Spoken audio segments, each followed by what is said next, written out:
And that's what I think too, is that, I think that a lot of times we have been so trained that we need to be in a relationship to be happy. And the reality is that you have to be happy in order to be in a relationship, and you have to know how to communicate. Because you have to know who you are. And I find that a lot of times people go from one relationship to another relationship with no time in between, no time to get to know themselves. Well, why? Well, because it's so scary to be alone. Alone is that word that I hear all the time where it's like, oh my God, I'm alone. And, I know for me, and you just said the same thing, I was alone. I was like, this is awesome. Like, I love being alone. This is like so freeing. I can do whatever I want. But the cool thing is that when you're married to the right partner, it's not like it's pulling you down being with someone. So you feel that sense of freedom by being with the right person. It like brings out, the story of Brooke and Tom is just so interesting. Had they not done their work and found each other when they did, neither one of them would have been able to get to the levels that they are. I mean, you enhance each other's lives. And I think that's such an important thing. I know for David and I'm where I am, and I can say it's not because of him, it's because we work really well together. And, your story, I don't know if you want to share a little bit of your they have Which a beautiful part? Which romantic one? story. Well, the beginning of that, I mean, I actually remember telling your sister, so my best friend Brooke, when we were in middle school, she was sick. And I remember, growing up being so worried all the time that she was going to die early. And, as her best friend, I was always worried about that. And when she met Tom, I was like, I don't know, like I was kind of worried he wasn't going to stick around because she was sick and was going to die. And I remember at your wedding, I was in the car, and I never told you this. First time saying the story, but I was in the car with your sister, and I was saying to one of our friends, hey, it's really great that Tom was open to being with someone who was so sick. And your sister was like, what's wrong with Brooke? And I was like, uh-oh. Did I just say something I wasn't supposed to say? I didn't know if it was a secret. And then I felt a little like backpedaled a little bit. And I was like, well, she has lupus and we don't know how long she's going to live. And she might not be able to have children. They actually recommended not to have children. And then your brother's marrying her. And, but I'm sure it'll be okay. And I really didn't know what to say at that point. So that was like a huge, and she's fine, by the way. So what was the outcome of that? I realize now, I think back at it, I never even mentioned to either my parents or my sister that Brooke had lupus. It just didn't even come up for me that that's something I even need to talk about. But so what happened with that conversation?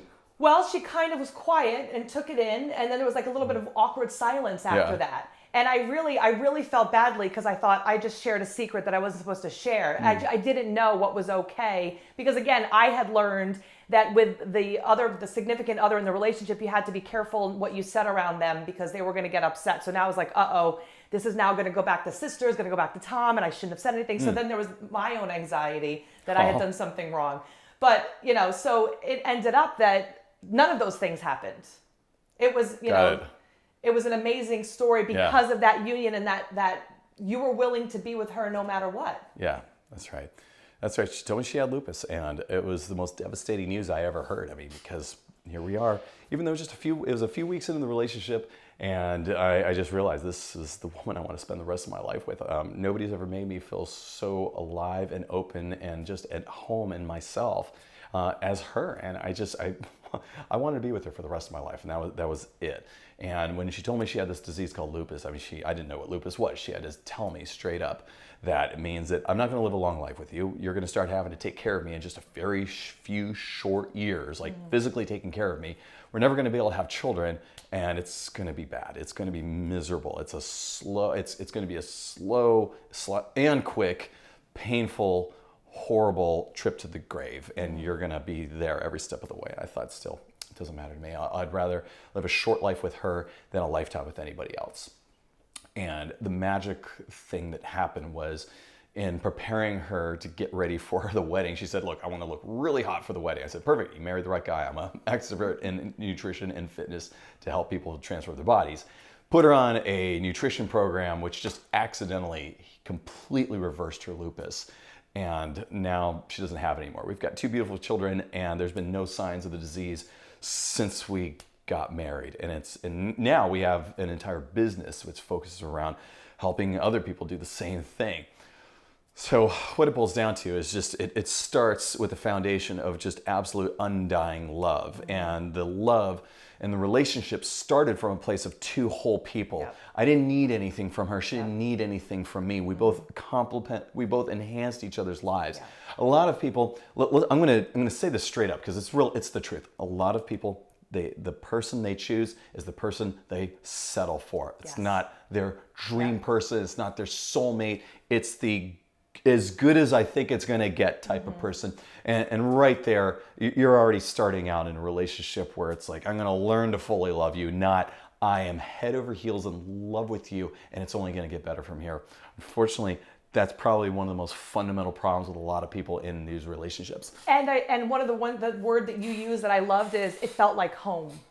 And I think that is so important because that relationship has to feel like home. You shouldn't go home and feel uncomfortable.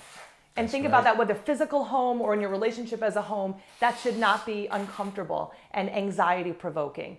I was going to say something about the relationship and now I forgot what it was, but the home aspect and going, feeling that at ease with the other person is just so important.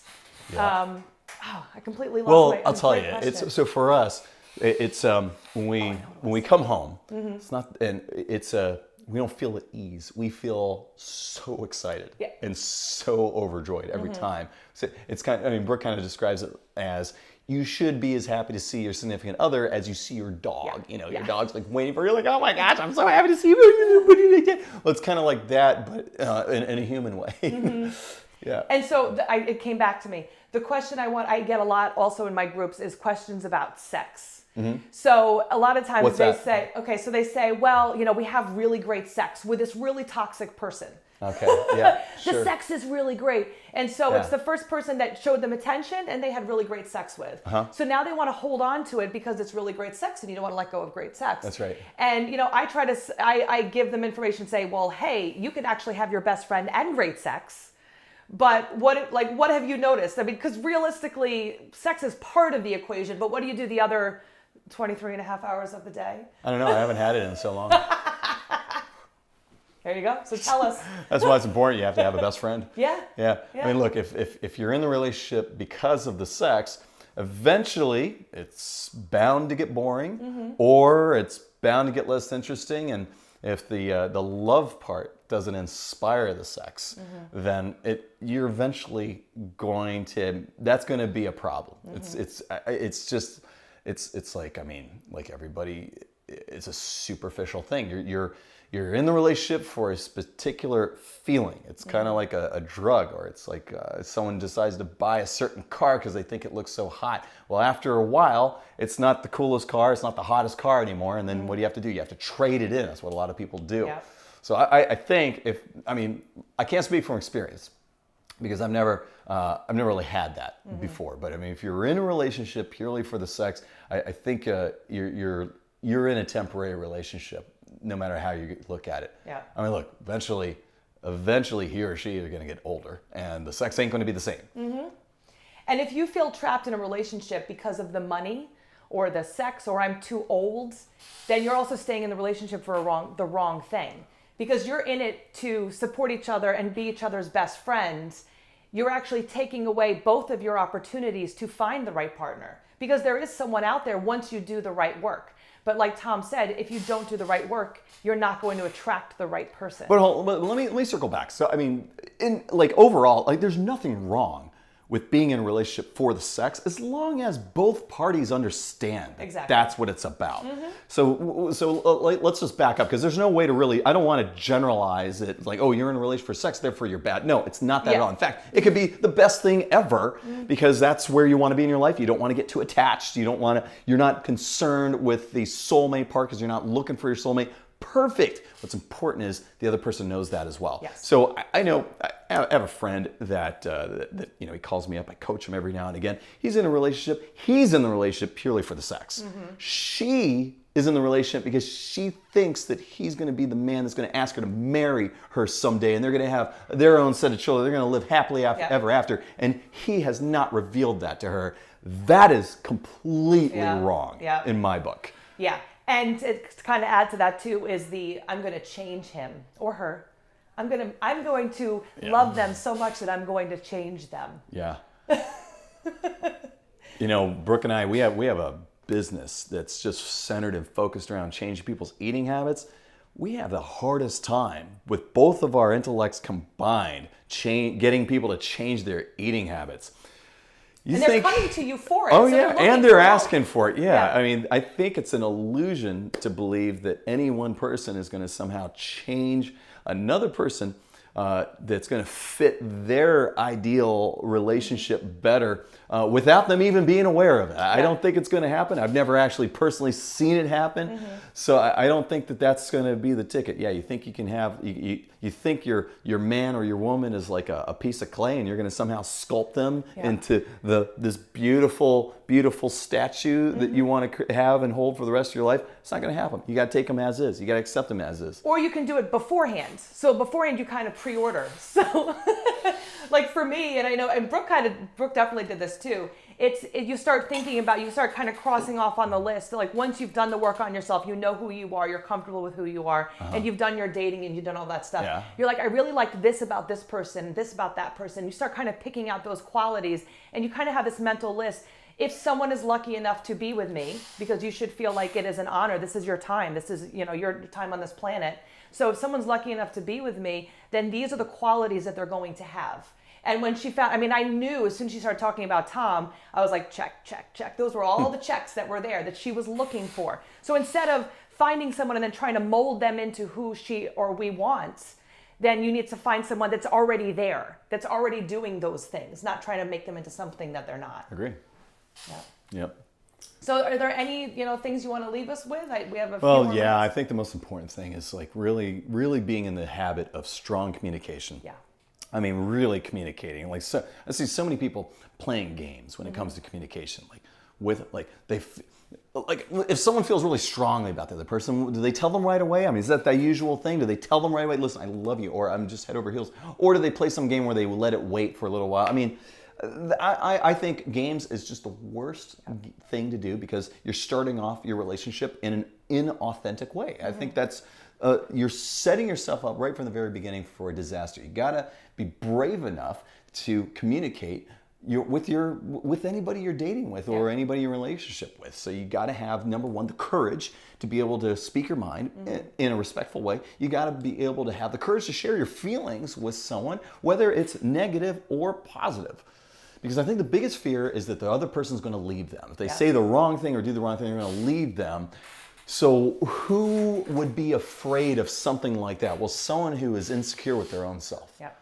That's the problem. So it's like they think that they need this person for some reason in their life, even if fundamentally there is a huge value that you do not agree with. It's just, it's a non-negotiable. I see too many people settling all the time. So communication is super strong. You got to be brave enough to fully communicate and to bring things up as they occur and happen and never hide things down. So you do that, you eliminate a lot of the most common problems. Number one, misunderstandings. Number two, resentment. Because that's what happens when you feel a certain way about somebody and it's negative, or you're mad at the way that they do something and you don't bring it up and you let the resentment just build up. That's going to start coming out passive aggressively and all these other different ways. It's going to just start to poison the relationship. So strong communication completely eliminates that, so it never happens. That's why Brooke and I, we just keep getting happier and happier every single year. Yeah. Like Brooke and I talk about this all the time. Like, how is it that like when I met you and when I got married to you, I knew that was like the maximum I've ever loved anybody. And every year that goes by, I love you even more than that. Yeah. It's unreal. It's easy. It's effortless because of the communication. We're always open and we're always honest with each other, and we bring things up as they happen. We don't shove it down. We don't wait until later. Yeah. Yeah, and I think that is so important, is that you communicate even when it feels uncomfortable and you're not sure. You're talking to your best friend, so you should be able to share whatever's on your mind. And I think that is really probably the biggest. Yeah. So how do you help people do that? How do you help people communicate? Well, number one is knowing that the actual mechanics of communication, that's a learnable skill. Go seek experts to learn that. Now, Brooke and I, we're experts in doing that. We teach people how to do that. But go and learn it. It's a skill set. That means like if you've got a grievance, or especially when you're expressing things that are negative against the other person, how do you do that in a way that doesn't just straight up insult them? Because a lot of people just go in like full attack mode and they think that's communicating. No, you got to learn how to do it in a way that makes the other person not feel like they're being attacked. So that way they can be open and communicate back with you. The second part of this is having the courage to say and admit things. That is not a learned skill. That's something you need to bring out within yourself. That is a courage issue. So you've got two things that you need to work on if you really want to have blissful relationships. Is number one, learn the skills to communicate, especially communicating grievances. And then number two, build up your own person, your own self, so that you have the courage to say those things when you need to say them. And the cool thing is that in my 6-step program, that's actually one of the steps is assertive communication, learning boundaries, because I didn't know what a boundary was until I was 34 years old. Yeah. Like you could tell someone your needs and expectations and they listen to what you say. Like that was so foreign to me. I didn't know what that was. So what are some ways that if people wanted to follow you, and we could go for hours on this, Sure. but what are some ways that people could follow you? Absolutely. The easiest way, Brooke and I both have a portal. And you just go to smoothieshred.com. Smoothie, SMOOTHIESHRED.com. You can follow me on Instagram at Thomas Tadlock. My YouTube channel is Thomas Tadlock. But again, all of that can be easily found at smoothieshred.com. Thank you so much. This You're was welcome. wonderful. It's my pleasure. Yeah, a lot of fun. And, thank you for tuning in, and be sure to tune in for our next episode. Have a great day.